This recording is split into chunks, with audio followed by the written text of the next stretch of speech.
Fokus perhatian kita itu kepada anak di usia 0 sampai 7 tahun itu, jadikan dia itu sebagai raja atau sultan. Kasihi dia, sayangi dia, curahkan perhatian kita itu kepada, jangan dimarahi. Gitu loh. Jadi seperti raja dia, betul-betul raja dia. Kenapa? Karena masa itu tidak akan pernah kembali anak kita itu. Ya. Masa itu tidak akan pernah kembali. Sayangi betul di usia 0 sampai 7 tahun.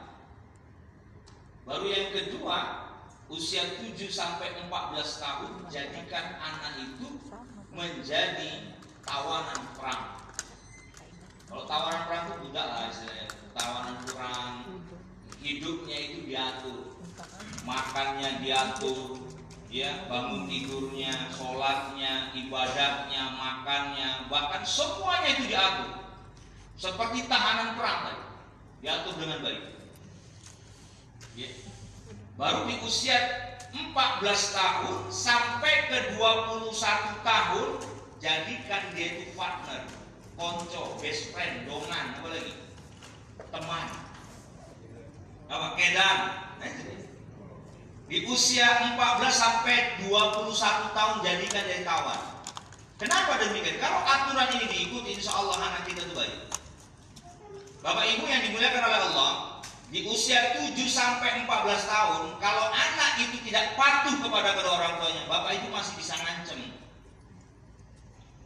Kau sholat subuh ya nak? Di usia 7 sampai 14 tahun, itu masih takut sama Bapak Ibu. Kalau kau nggak bangun sholat subuh, mama nggak kasih jajan kau. Itu takut, Pak. Kalau kau nggak mau baca Quran, nggak mau ngaji kau nanti nggak mama belikan kau pakai pulsa. Misalnya seperti ada sesuatu hal yang kita kasih. Ya, sesuatu hal kepada anak kita itu ancaman. Atur betul. Nih, kau main handphone diatur, jangan lama-lama. Di usia seperti itu, sholatnya, ibadahnya, belajarnya itu diatur di usia 7 sampai 14 tahun. Itu akan nurut Bapak Ibu, dan dia akan patuh dan tak akan melawan itu.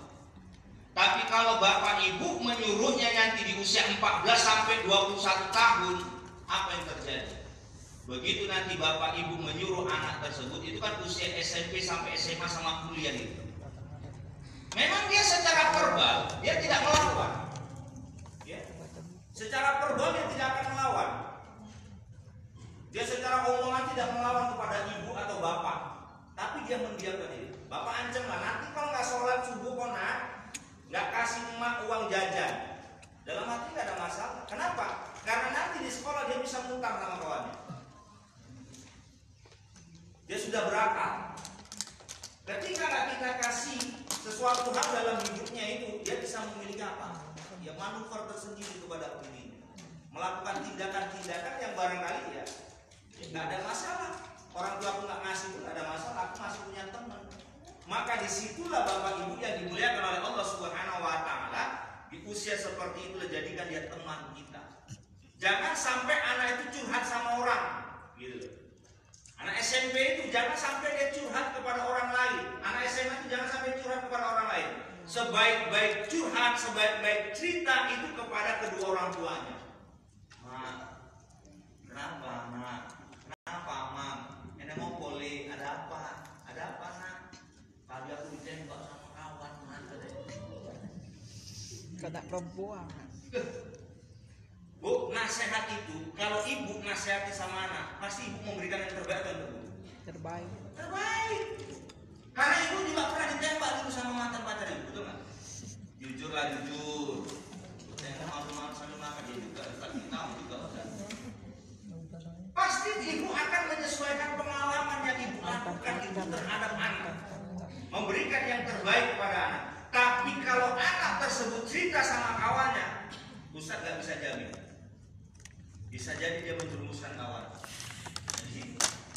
Maka kita di usia 14 sampai 21 tahun itu jadikan anak itu sebagai teman.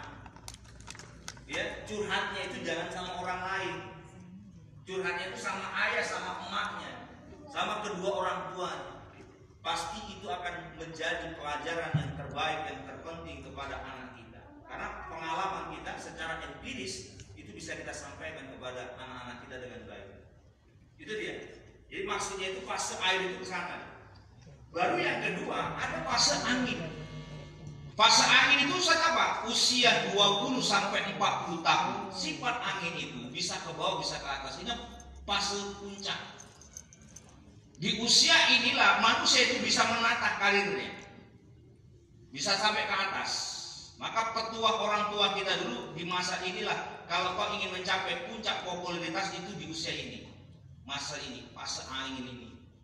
Tapi kalau tidak, itu nggak bisa lagi, itu ke bawah. Baik apapun itu, baik itu rohani kita, spiritual kita, baik itu duniawi kita, di fase itu. Ketika di usia 40 tahun sampai ke bawah itu namanya fase tanah. Fase tanah itu maksudnya apa Ustaz? Kita dari tanah akan kembali kepada tanah. Pikiran kita itu bukan yang lain lagi. Bagaimana kita mempersiapkan diri kita kembali kepada Ilahi Rabbi. Kalau ada orang di atas usia 40 tahun malas sholat, malas baca Quran, malas beribadah, itu disebut namanya tua-tua keladi. Apa itu tua-tua keladi? Bu, apa bu tua-tua keladi bu? Makin tua makin jadi. Bukan makin tua makin jadi, makin tua makin tak tahu diri, Wak. Jadi itu disebut tua-tua keladi, ya Pak ya. Bukan makin jadi, enak kan kalau makin jadi, makin tak tahu lagi diri, Wak. Nah itu dia. Jadi ibu-ibu kita, bapak-bapak yang dimuliakan oleh Allah, maka Allah menyebutkannya itu usia 40 tahun inilah ada satu doa yang Allah perintahkan kepada kita, yang Allah anjurkan kepada kita untuk diamalkan doa ini. Itu surah Al-Ahqaf tuh ayat 15, jangan salah. Apa kata Allah? Rabbi auzi'ni an ashkura ni'mataka allati an'amta alayya wa ala walidayya wa an a'mala salihan tardahu wa aslih li fi zuriyati. Yang pertama Ustaz, maka ketika kita menjelang usia 40 dan setelah 40, itulah doa yang harus kita amalkan dalam kehidupan kita. Yang pertama, ya Allah, jadikanlah hamba ini ya Allah menjadi pribadi. Tunjukilah hamba ini ya Allah. Apa yang harus ditunjuki? Menjadi pribadi yang senantiasa mensyukuri nikmat yang telah Engkau berikan. Bapak Ibu yang dimuliakan oleh Allah Subhanahu wa taala, kenapa kita harus meminta itu kepada Tuhan? Toh sebenarnya kita mensyukuri nikmat Tuhan juga Ustaz. Tapi harus kita minta. Kata Tuhan seperti itu. Tunjuki Tuhan bahwa aku menjadi pribadi orang-orang mensyukuri nikmat Tuhan. Kita ini Pak, mohon maaf Pak, saya aja belum usia 40 tahun udah datang aja penyakit. Kita ini usia 40 tahun ini banyak Bapak Ibu, nikmat Allah itu sudah ditarik pelan-pelan sama